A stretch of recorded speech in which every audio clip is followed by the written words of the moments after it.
Kung minsan, ang isang simpleng bati ng paghanga ay sinusundan ng pagsambit ng puwera usog o di kaya'y pagpapahid ng laway sa taong binati. Ito ang patunay na magpahanggang ngayon, marami pa rin ang naniniwala sa kapangyarihan ng usog.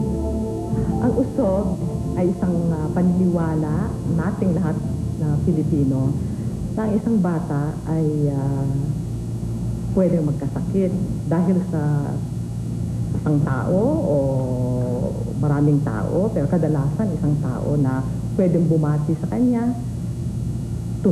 tinignan siya. Kilala si Aling Tonya sa Antipolo Hills bilang isang manghihilot at magtatawas. Siya rin umano ay nakakagamot ng nauusog. Dahil siya raw mismo ay may taglay din ito na kahit sa tingin lang ay maaari kang pabagsakin. Yung unang nausog ko noon, nagtatrabaho ako sa garment. Yung line leader namin, yun ang nausog ko Tapos nilawayan ko siya, gumaling naman. Yun lang ang simula nung alam ko na naglalawak, nakakausog pala ako. Ngunit paano nga ba nangyayaring sumasama ang pakiramdam ng isang taong nausog? Ayon kay Doktora Aleli Sevilla, isang propesor ng antropolohiya, may siyentipikong basihan kung bakit nanghihina ang isang taong nausog. Kung tignan natin yung gutom at saka pagod, ang tao sa panahon na yan ay wala siyang energy, wala siyang lakas. Sa pagbabati niya ngayon sa bata or may edad na, ang teorya ay parang nahihigop niya yung energy, nakukuha niya yung energy ng isang tao. At dahil umano sa tiyak na karamdamang kahihinatnan ng nausog, nakaugalian na nating magsuot ng pangontra, lalo na sa mga sanggol.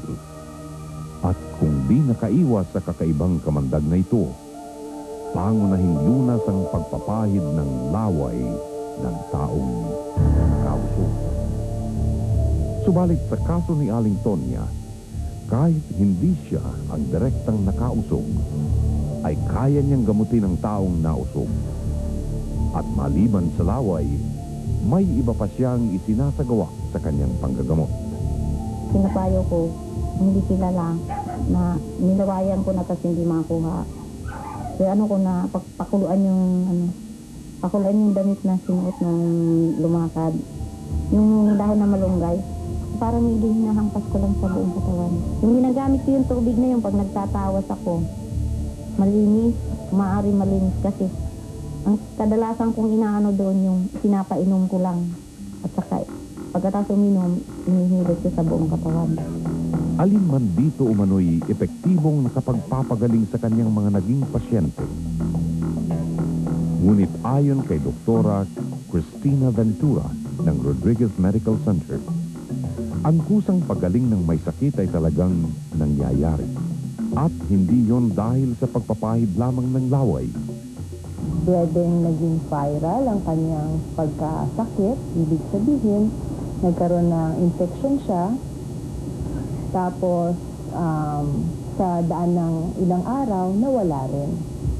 Idinagdag pa niya na hindi dapat ipagwalang bahala ang anumang karamdaman. Sa panahon ngayon, mahirap ang magkasakit. Minsan, yung mga magulang, para makatipid, pupunta muna sa mga albularyo, dadaanin sa laway-laway. Paano kung yung pala, yun na palang umpisa ng grabing sakit. Tunay man o bunga lamang ng malikot na pag-iisip, mahalagang maging maingat sa lahat ng oras. Dahil hindi ka nakasisiguro sa iyong kaligtasan, lalo na kung sa iyo ay may babati.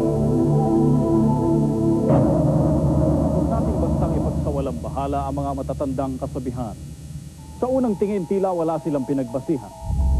Subalit ang ilan pala dito ay maaaring naaayon sa bagong kaalaman, habang ang ilan dito ay maaaring may praktikal na gamit sa buhay.